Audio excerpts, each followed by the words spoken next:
जब सब कुछ अच्छा चल रहा होता है तो कहीं ना कहीं उसी अच्छाई के पीछे कुछ बुरा होने की योजना बन रही होती है।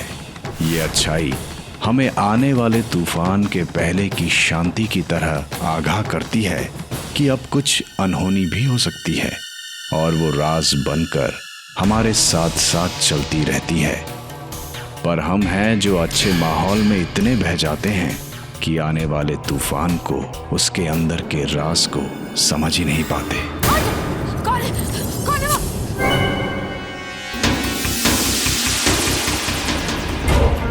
संध्या, संध्या मैं हूँ डीके। क्या हुआ, इतनी घबराई हुई क्यों? अंकल वहाँ एक औरत है, उसने मेरा हाथ पकड़ा, वो कुछ बोलती नहीं। संध्या कोई नहीं है, वहाँ कोई भी नहीं है। तुम गलती से स्टोर रूम में आ गई हो और यहाँ सिर्फ पुराना सामान पड़ा है और कुछ नहीं। चलो यहाँ से। नहीं वहाँ अंकल सचमुच आप देखिए। संध्या कुछ नहीं है, कोई नहीं है यहाँ पे, तुम्हें वहम हो गया है। चलो, घर के सभी लोग तुम्हें ढूंढ ढूंढ के परेशान हो चुके हैं। चलो आओ। सच में मैं कह रहा हूँ संध्या कोई नहीं है, आओ मेरे साथ। सच में वहाँ कोई। आराम से आराम से।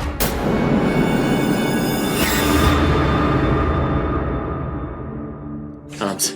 संध्या ये लीजिए, जिसे आप लोग पूरे घर में ढूंढ रहे थे, वो गलती से स्टोर रूम में चली गई थी।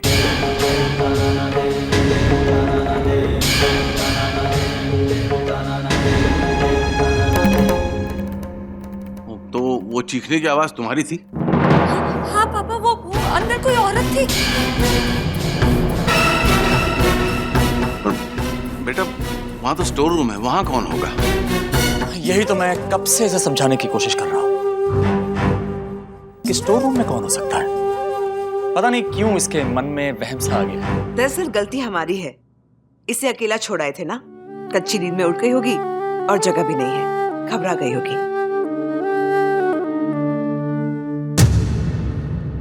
पर स्टोर रूम तो हमेशा लॉक रहता है, आज खुल कैसे गया वो? कोई नौकर सामान लेने गया होगा और सामान लेने के बाद स्टोर रूम लॉक करना भूल गया होगा। एक काम करिए, आप लोग डिनर के लिए जाइए, मैं स्टोर रूम लॉक करके आता हूं। युवराज, तुम संध्या को लेके जाओ। हाँ।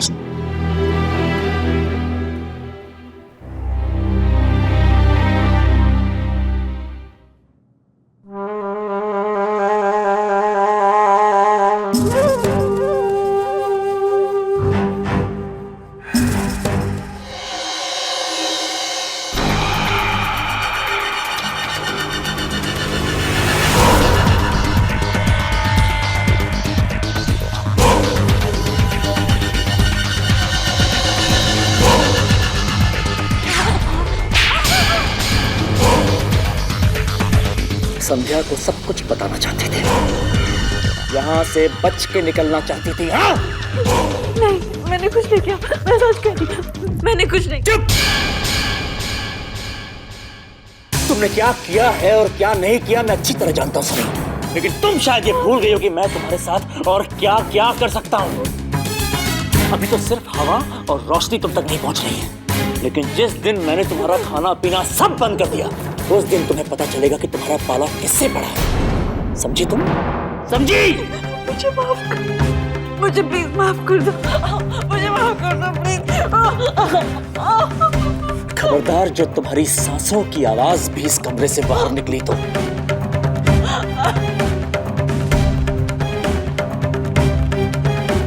पैर छोड़ो मेरा सुनी। सुनी, मैंने कहा पैर छोड़ो। छोड़ो।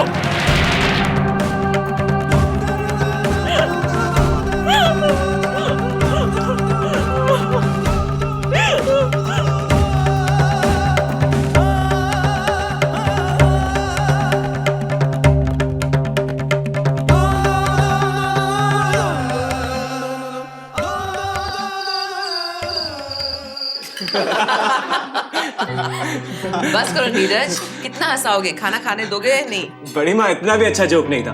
और संध्या को देखिए, इसे तो जरा भी हंसी नहीं आई।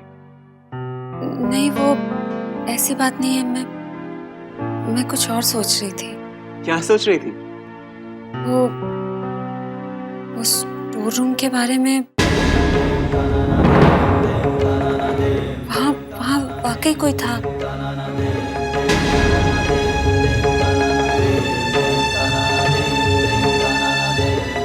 तुम अभी भी वही सब सोच रही हो बेटा? वो तुम्हारा वहम था। नहीं पापा, ये मेरा वहम नहीं हो सकता।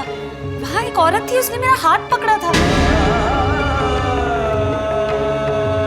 मैं कैसे समझाऊं आप लोगों को? वो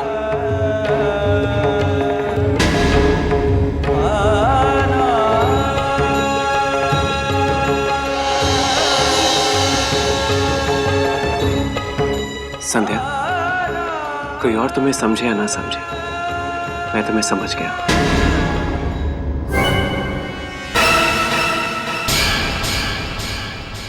मैं समझ गया हूं कि तुम मुझसे भी अच्छा जोक मार सकती हो, और वो भी स्कैरी जोक।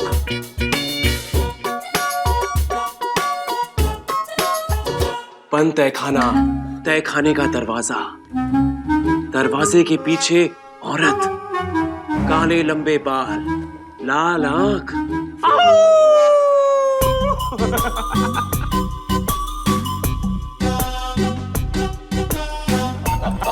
चुप कर और खाना खा अभी।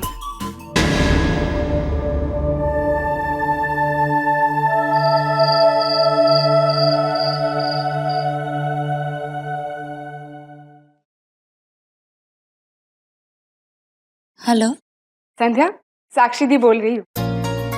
साक्षी दी, कैसी हैं आप? जीजू कैसे हैं? हम सब ठीक हैं। तो अपनी सुना। बाय द वे, मुझे तुझसे एक शिकायत है। बाहर जाकर तू हमें भूल ही गई, एक फोन तक नहीं किया। नहीं साक्षी दी, ऐसी कोई बात नहीं है। वो मेरी ताई से बात हुई थी, मैं आपको भी फोन करने वाली थी, मगर टाइम नहीं मिला, राइट? हाँ हाँ, सब समझ सकती हूँ मैं। नई जगह, नया घर, नए लोग। तो खुश तो है ना? हाँ दी, मैं बहुत खुश हूँ। पर तेरी आवाज से तो ऐसा नहीं लग रहा है। सच सच बता संध्या, सब कुछ ठीक है ना? हाँ दी, मैं ठीक हूँ और यहाँ बहुत खुश हूँ। सब मेरा बहुत ख्याल रखते हैं। फिर तू इतनी उदास क्यों? समझ गई, बाबा की याद आ रही है। देख संध्या, बाबा को तो हम में से कोई नहीं भुला सकता। पता है, कभी कभी तो बाबा पर बहुत गुस्सा आता है मुझे। वो हमें ऐसे कैसे छोड़कर चले गए? अगर हमसे कोई गलती हुई है तो हमें डांटते, हमें सजा देते, पर ऐसे कैसे चले गए बाबा?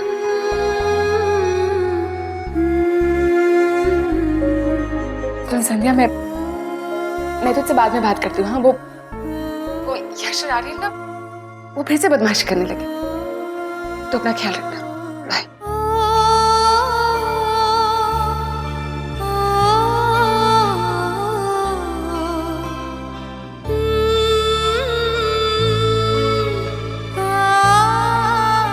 संध्या, अरे आप कब आए?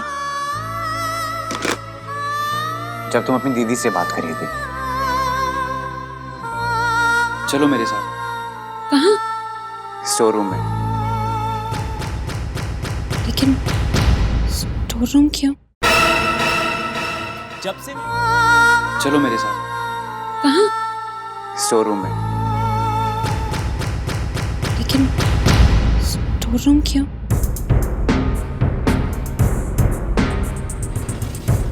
स्टोर रूम को लेकर तुम्हारे मन में जो डर और वहम बैठ गया है, मुझे उसे दूर करना है संध्या। मैं तुम्हें अपने साथ ले जाकर बताना चाहता हूँ कि जैसा तुम्हें लगता है वैसा वहाँ कुछ भी नहीं है। युवराज, अगर आप कह रहे हैं तो ठीक ही कह रहे होंगे। नहीं संध्या, मेरे कहने से कुछ नहीं होगा। तुम्हारी मन की तसल्ली के लिए तुम्हारा मेरे साथ वहाँ चलना बहुत जरूरी है। चलो।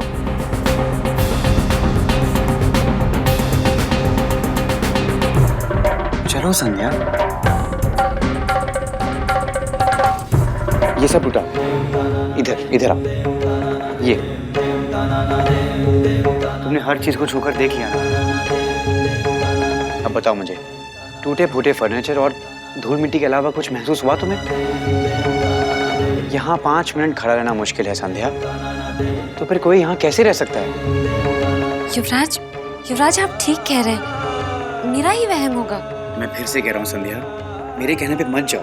तुम खुद ही देख लो और यकीन करो कि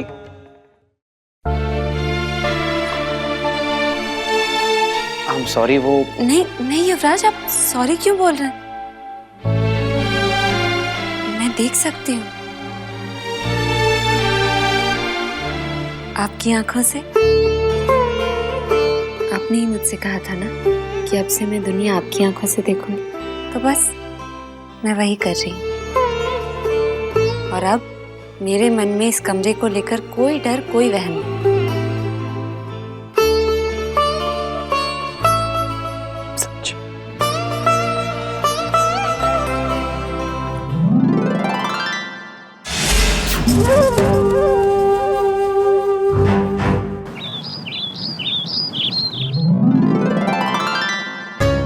ये मुझे पसंद नहीं, बिल्कुल। ये कैसे लगी? नहीं नहीं बड़ी माँ, अच्छी नहीं है, कुछ मुझे और पसंद नहीं। दिखाइए भाई साहब, मुझे पसंद नहीं आया। पता नहीं क्यों, मगर मेरा दिल अभी इस पार्टी के लिए नहीं मान रहा है। ऐसा क्यों कह रहे हैं युवराज? सब कितने खुश हैं। मेरे लिए तुम्हारी खुशी ज्यादा इम्पोर्टेंट है संध्या। तुम्हारे बाबा को गुजरे बस कुछ ही दिन हुए और ऐसे में ये सब पार्टी। राज, सबकी खुशी में ही मेरी खुशी, और मेरी खुशी में मेरे बाबा की। आप दोबारा ऐसी बात नहीं करेंगे।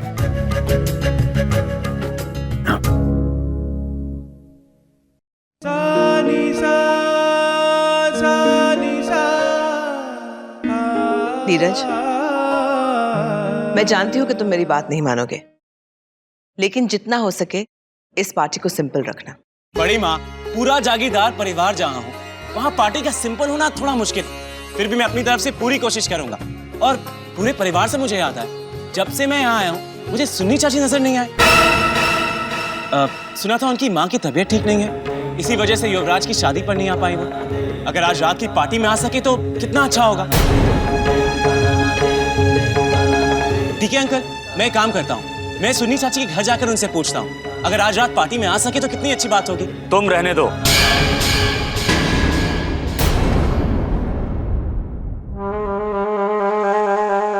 तुम्हें कहीं भी जाने की जरूरत नहीं है, तुम सिर्फ अपना काम करो।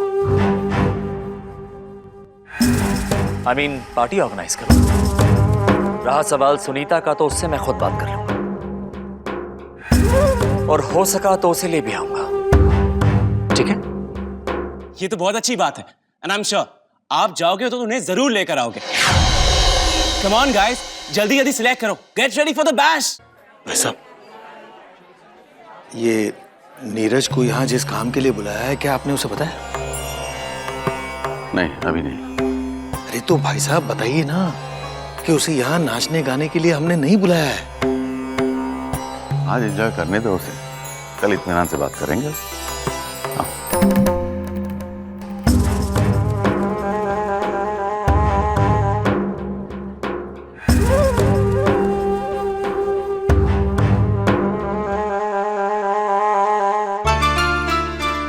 आराम से आओ। संध्या, यहीं बैठो, मैं जरा वॉशरूम होके आता हूँ। ठीक है?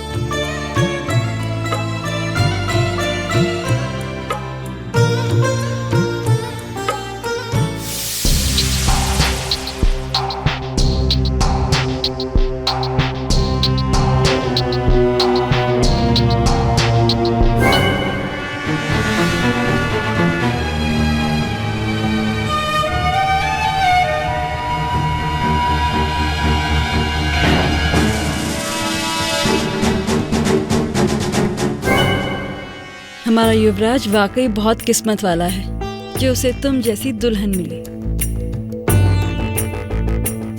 जी आप, मैं सुनीता हूँ।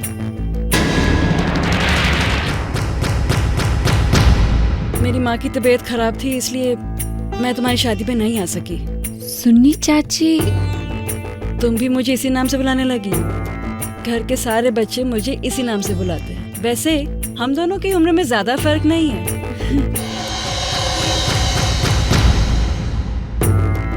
तुमसे मिलकर बहुत अच्छा लगा। आज तुम वाकई बहुत सुंदर लग रही हो।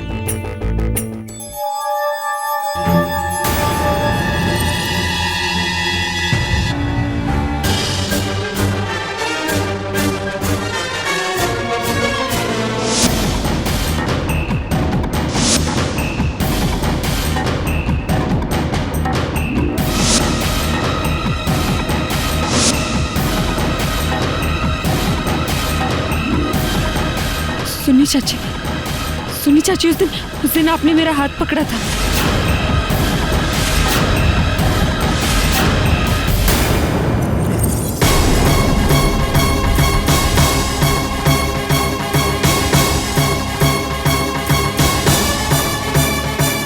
ये तुम क्या बातें कर रही हो?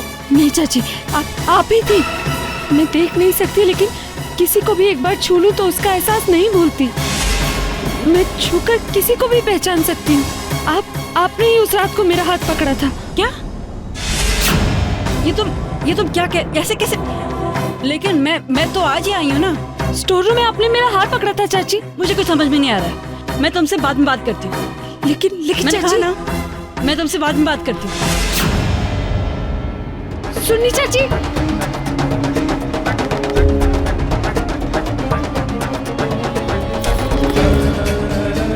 चाची सुनिए।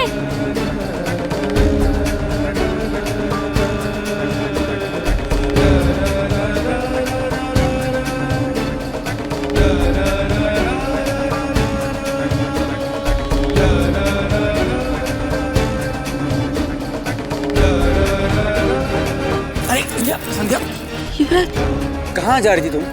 मैंने कहा था ना वहीं बैठना। युवराज वो